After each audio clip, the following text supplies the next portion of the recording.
back and welcome to another episode of I Found It in My House, the place where you go to watch Jen open the things that she forgot she bought years ago. And today is no different, my friends, but it is different in the sense that it's more than just a random thing that I found and loved and purchased. Yes, today's video is brought to you by love and my anniversary, which just happens to be coming up at the end of this month. And that doesn't seem relevant, but I promise it is, because we have been married for years. And it's not that I'm too lazy to try to remember and count right now and that I'm filming way too early in the morning. No, we're gonna go with, you don't need to know because that's a privacy thing.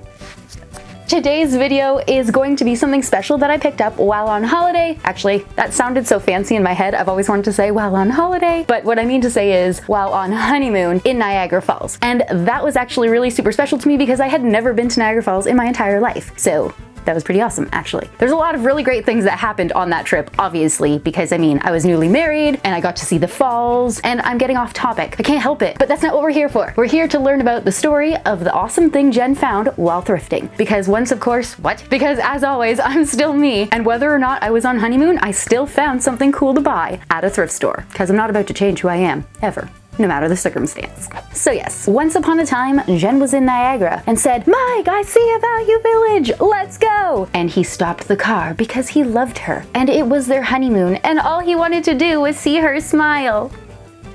So little Jen walked into the store directly to the back and made a beeline for the toys, as she always does, because she likes to collect things, and it doesn't matter if you're an adult. If you like to collect things, it's okay. If people can collect action figures and pop vinyls and that's okay, then I can collect little figures or Barbies or knickknacks or rocks if I want, and that should also be okay. Rant over. Point is, I went straight to the back and I found the section of bags, which it seems all of our value villages have. I'm not sure if it's the same at other thrift stores wherever you might live, but there's usually like grab bags filled with random things, which usually include McDonald's toys or Barbie clothes, or like mixed odds and ends, like some Barbie shoes with Shopkins and little rubber balls and like decks of cards from the stores or whatever. Basically, you can grab one of those bags and get a whole random load of toys, which could be really great if you find full sets or similar toys, or they can be really ridiculous sometimes and you'll find like a Kelly doll and a whole bunch of Crazy Bones. Cool in their own right, but not useful for a Kelly doll. And you'll notice that the things that go with her have been separated into another bag so that you now have to purchase two, and I find that shifty as hell, but that's not the point. The point is, I went to the back and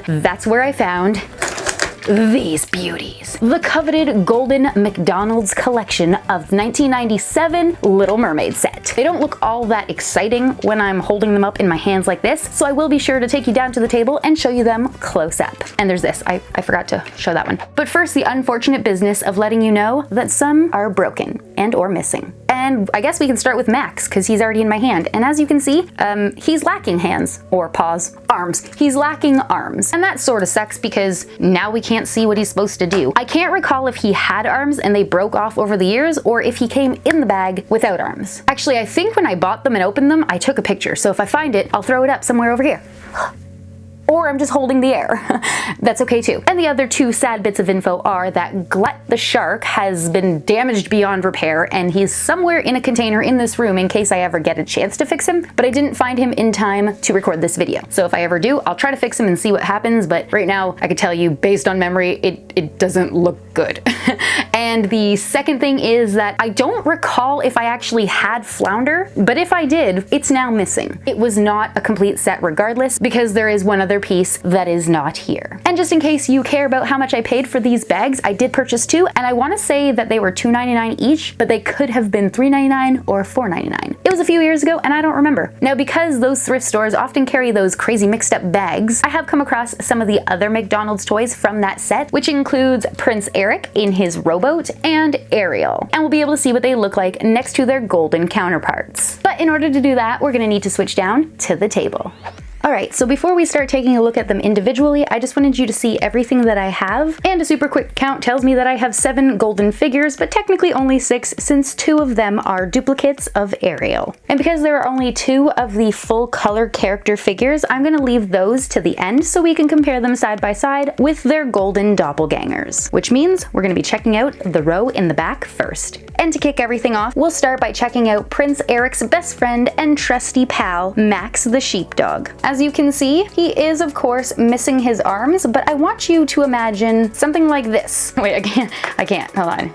Oh, that's not gonna work. Hold on. Out and up and out and down. Basically, he had an L shape on either side of him, one facing up and one facing down, and you would be able to spin them around and around, and then when you let go, it would look as though he was swimming, because all of these toys in this collection were water toys. But since he doesn't, we will focus on what we do have, which is a very golden version of Max the sheepdog. In his original colors, he would have been gray and white. Now, because we have a missing section here, we can actually look inside and see some of his gears, which is pretty neat. And it looks as though the plastic is actually gold, which is interesting because based on some of the wear and tear of the others, which I'll point out shortly, I was pretty positive that it was painted plastic, but I don't know anymore. His body is nice and plump, his booty is in the air, and his feet are behind him. You could even see the little paws and his tail. And of course, the molding on the plastic makes it look like he is super shaggy and hairy, which is absolutely perfect and true to the character. If we look at his face, you can see all that hair covering his eyes, so there are none, as well as a big nose and a little muzzly mouth. Underneath, it says MFG for McDonald's Corp, copyright Disney, made in China, and then it says WH34, but I'm not exactly certain what that means. Since he can't swim away, we'll just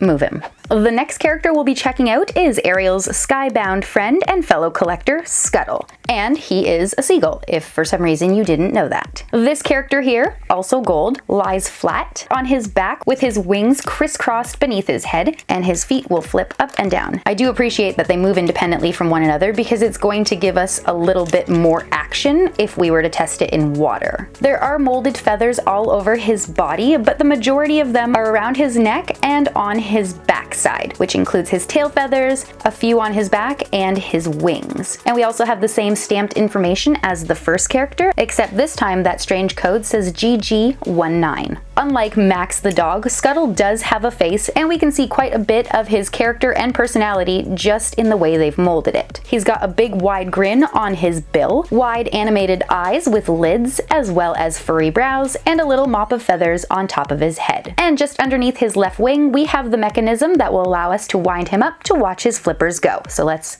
do that. Please work, please work. Oh no. It appears as though that mechanism is broken. So there's not really much we can do there. Before we move on, I will point out that his bill here appears to be green, which is one of the reasons that I thought these are painted gold on top of other colored plastic. And yet, Max is gold through and through, so call me confused.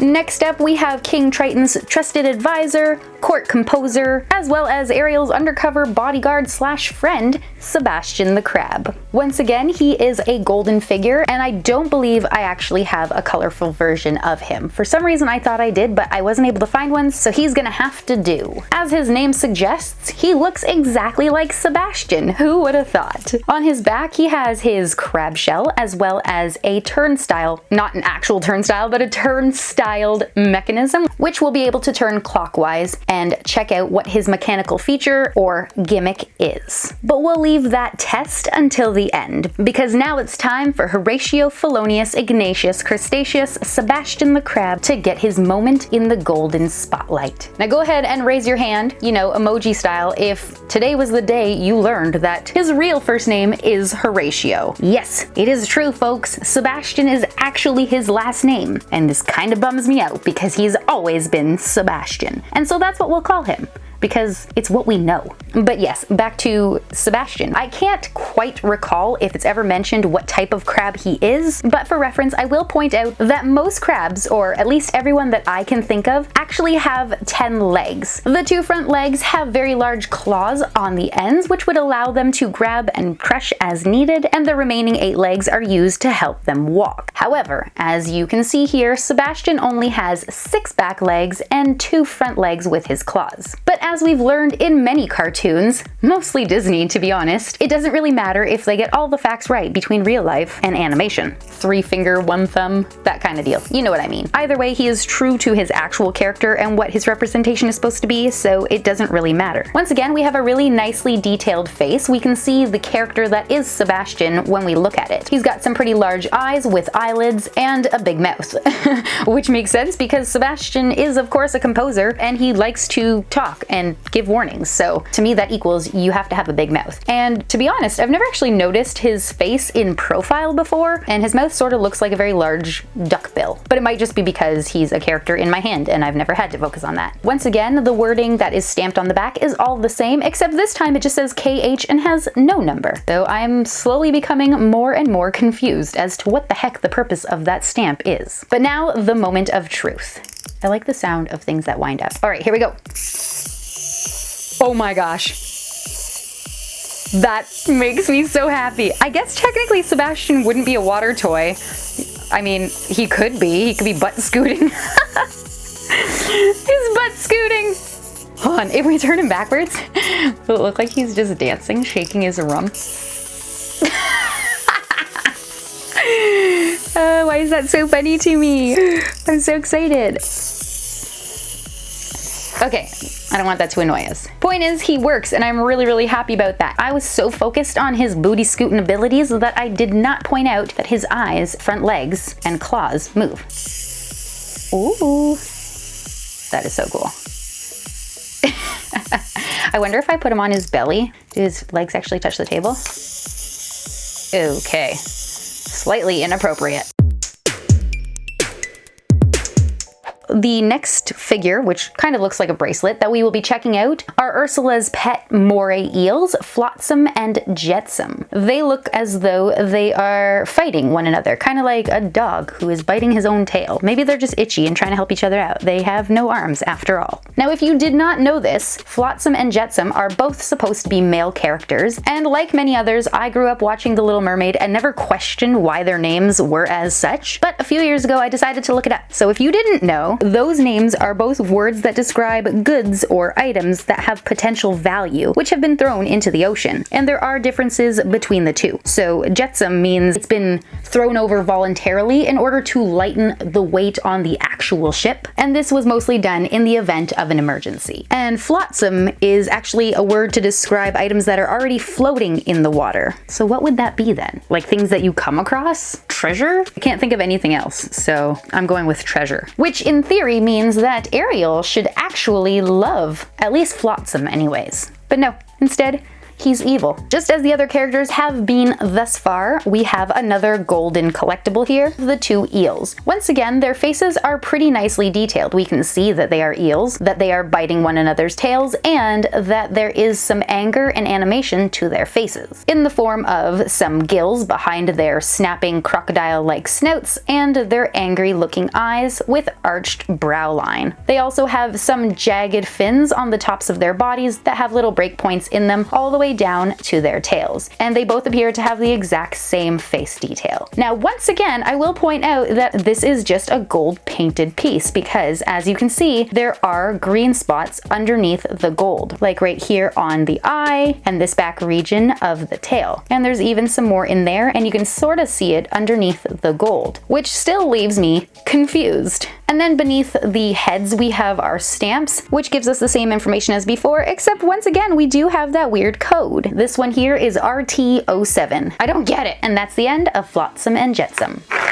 And now we'll move on to our double figures, beginning with the mystery man above the water, Prince Eric. And fun fact before we start comparing is that Prince Eric is actually the only prince in the Disney Princess franchise not to sing in an original movie. Don't know if that's interesting to anyone else, but for me it is. Anyways, here we have Prince Eric ×2, and since we've seen a lot of gold, we're gonna check that one out last and begin instead with the full color version. So as you can see, we have Prince Eric sitting in his little wooden boat, and we have some really nice detailing on the planks. It's kind of two levels. We've got the upper and the lower where his feet are resting. He comes wearing some long black boots with ruffles at the top, which are a little hard to see just below the knee there. He has blue pants, a red belt, and a white collared shirt, which is open at the chest. Because little does he know it, but he's about to try and attract Ariel. Although he's already in a boat, so I guess he's not exactly in need of a rescue. But the point is, he's attracting those ladies. And my oh my, for somebody who is is outdoors a lot on boats, surrounded by water, he is incredibly pale. He pretty much looks like the male version of Snow White, with black eyes,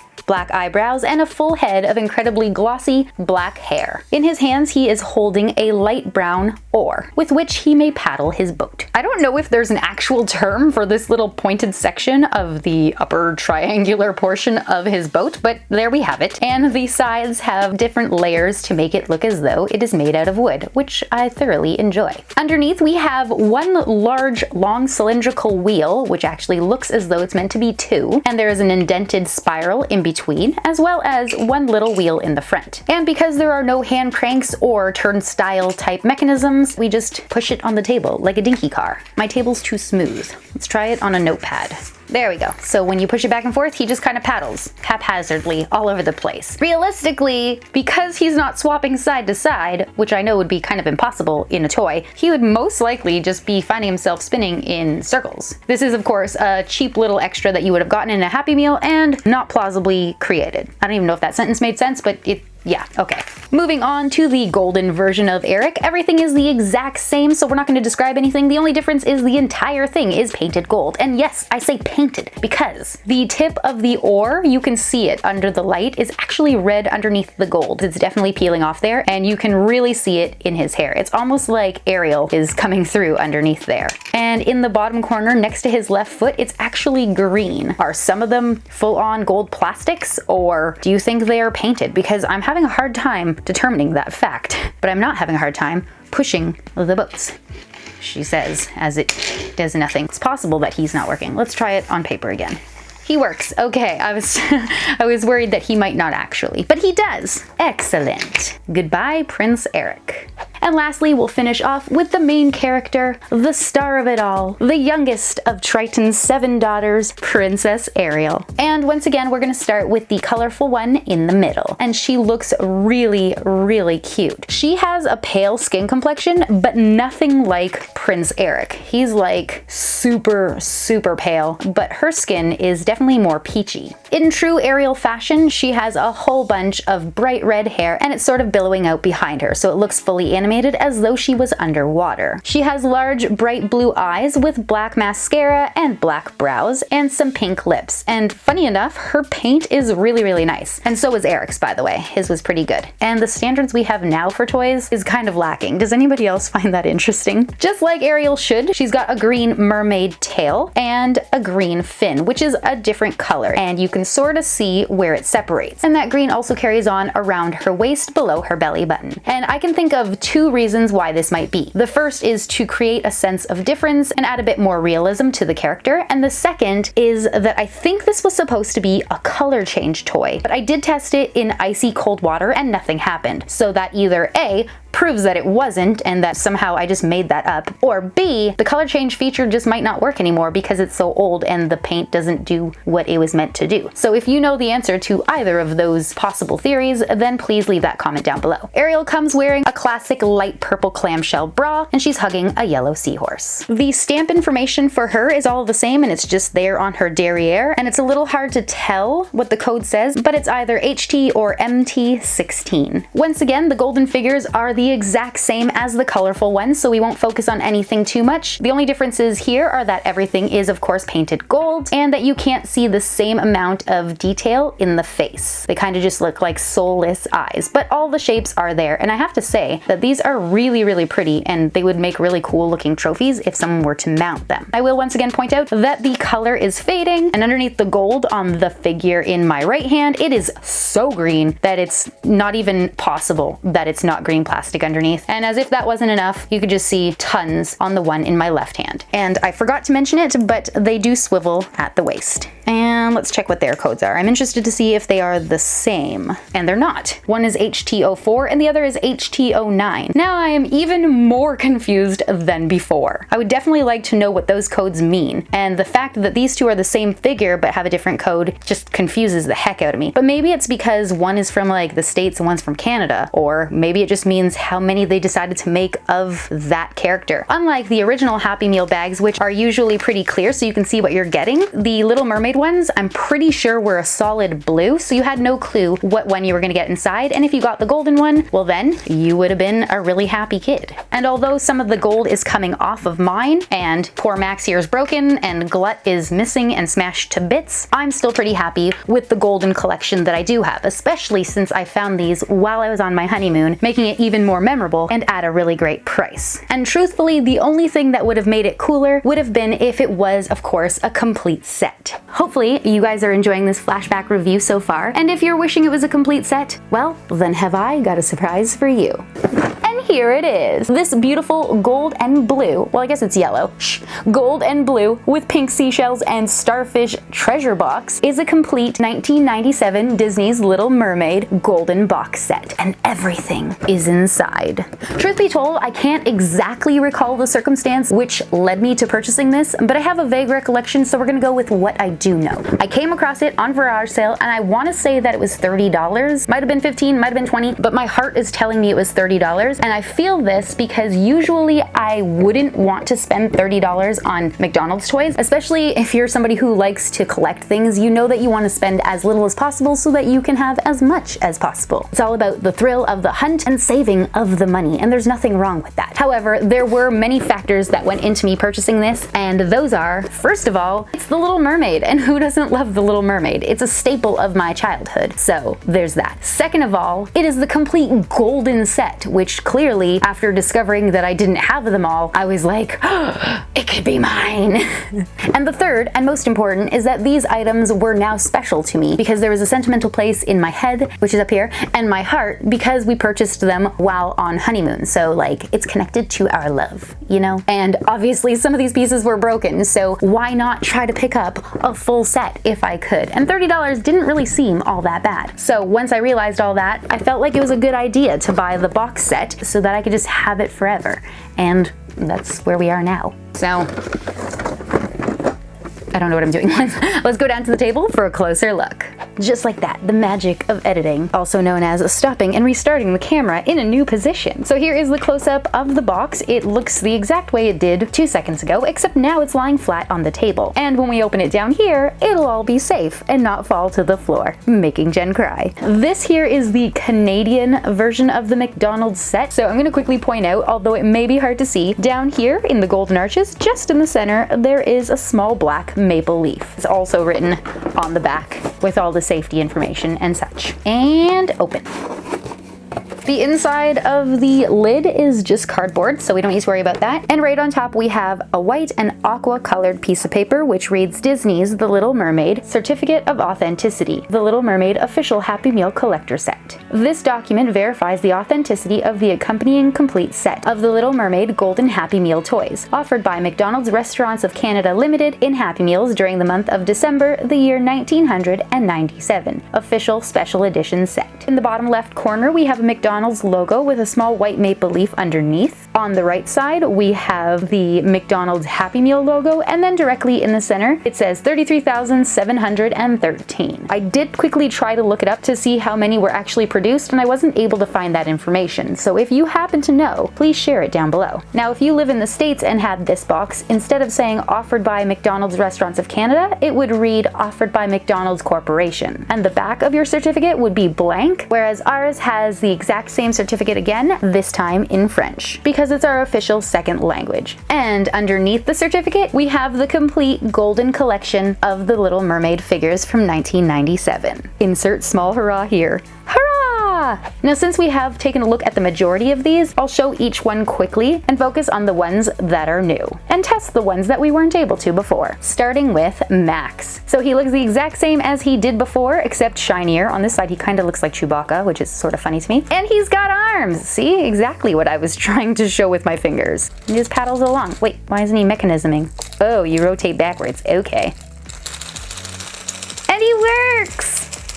Just so we know, I have zero intention on using these in water because I want to keep these perfect for as long as possible, which is going to be really difficult because I can already see that Ariel has a lot of green showing. But Max works, and that makes me really happy. I might be wrong because I'm tired, but I believe the next one we checked out was Scuttle, and he looks pretty much identical to the one we checked out, and he's even losing a bit of color on the edge of his beak or bill, but not as much as this one, so that's good. I'm gonna give him a little wind up to see if his legs flip and do leg stuff.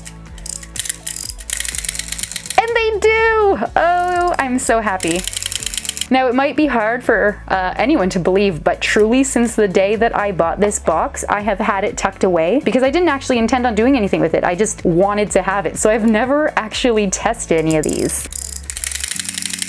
So I'm like really excited. The only thing I did was open it to make sure that the certificate was in there, and of course to make sure that every piece was inside the box before purchasing it. So I'm really happy that his legs work. Should have known that these ones didn't. They're really stiff. It's almost just like something came undone. Maybe I could do something with it. I don't know. Next was Horatio, I believe, or Sebastian. Really sorry to have burst your bubble, guys, but to be fair, this information has always been out there. In fact, go watch the movie again, and you will notice the very first time we are introduced to our dear crabby pal here, that he is in fact introduced at the start of that concert by his full name. However, it is very possible that most people just assumed they were describing him with wonderful adjectives. So instead of hearing Horatio Felonius Ignatius Crustaceus Sebastian as his name, I'm assuming most people heard it as like, and now introducing the wonderful, the glorious, the uber famous Sebastian. See how it could have been really weird ways to describe? I don't know. Anyways, so he looks the exact same and he's super shiny. And now we'll test him out. Wait, what's happening? Is the used one better than the new one? Oh. I guess so. Very strange. Okay, well, he works, just not the best. But the point is, he's not broken. If I were to check everything out in the exact order that I did before, I would move on to Flotsam and Jetsam. However, now that I have the box set, it definitely looks as though it was meant to go with Ursula. So I'm gonna skip them for now and move on to Prince Eric. And he is so shiny and oh so gold, but no green. I am so happy about that. It literally just looks like a prize that you win for one man paddling. That sounds weird. I mean, I don't think it worked very well on the table, so let's get our notebook. Oof, so squeaky, but it does in fact work. I'm gonna stop now because I don't want to hurt my dog's ears. They can hear everything up there. Next we have Ariel, and I'm really surprised to see that her lower half is so green. Considering the rest of them are relatively shiny and gold, it's just a little odd that she would have changed so much. And other than testing to make sure she does move at the waist, which she does, there's not much else to say about Ariel. Which means we get to move on to the new stuff. Excellent. We're gonna need a little room here. I will start with Ursula because she comes with Flotsam and Jetsam. And I'm going to point this out right away because I'm already super bummed. The gold is peeling off of them. It's kind of like dry paint on plastic once you're able to pick it off. It's really weird. And that kind of sucks because I can see where the gold is. It is attached to Ursula. So the plastic got hot at some point in its life cycle and adhered itself to the golden paint, which is a super bummer. And I can probably clean it off of this, but I won't be able to completely match that gold in order to make it look flawless. But anyways, now I can see that this was not meant to be a super strange bangle, although it might make a really cool accessory for a costume. You can use it as an arm cuff. Instead, it appears as though you are meant to blow up Ursula and then use it in water, sort of like ring toss. Keep Ursula with her pets. As I previously mentioned, I have zero intention of using this in water, and I also don't know if anyone's ever tried using this on their mouth, so not gonna put it near my face. Next up, because I didn't have him in my collection, we will check out Ariel's best friend Flounder, who funny enough is not a flounder, he's actually a tropical fish. Once upon a time, he was just as adventurous as Ariel, but quickly discovered there's plenty to worry about out there in the big blue sea, and now he's sort of anxiety-ridden, so I relate to him on a personal level. He is a round, bulbous little fish. He's got fins on top of his head, a moving tail fin, and the two fins on either side of his body also rotate. He's got big animated eyes, his bulbous little nose, big cheeks, and a smile. And underneath, he's got a rubberized wheel. So let's give him a try. Zoom in so that you guys can see, and go. Swim, swim, swim, little flounder. Roll, roll, roll. I wonder, would this one be a water toy then if there's a rubberized wheel? I mean, you wouldn't really see him under the water. I guess you have to play with him on the side of your bathtub, where you accidentally spill all the water over the side, making your mom super angry. Who can relate? Which brings us to our very last character, Glut the shark. Honestly, I think it's pretty funny that he gets his own immortalization in gold plastic form, considering he's only in the opening scene of the movie. And holy heck, what happened to his tail? Ugh, I don't like the feeling of it. We're just gonna not touch that part. So he's got some fins on the side as well as the top, and I'm not even gonna attempt to guess what fin is what, because I'm not a shark enthusiast, but they've got pectoral fins, dorsal fins, first fins, back fins. I don't know, they got fins for days, that's all I know.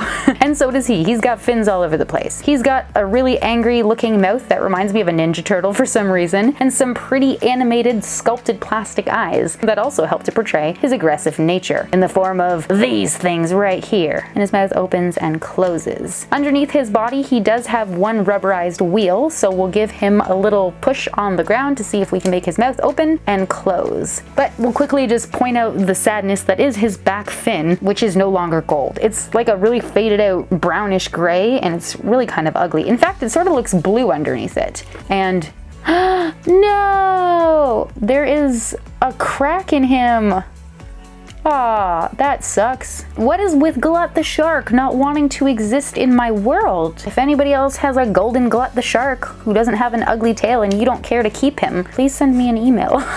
In fact, if you're willing to help out and you've got a not green Flotsam and Jetsam and Ariel, just let me know that too. I am not afraid of handouts, okay? All right, let's move this box out of the way one last time so we can test out our broken Glut the shark. Hopefully he's not actually broken in that sense, because I mean, it could always be a lot worse, as Jen knows, because my other Glut is even worse off than this one. Okay, let's give a clear view and go.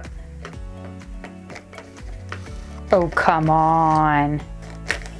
Oh, Glut. Try him on the notebook. Oh, okay.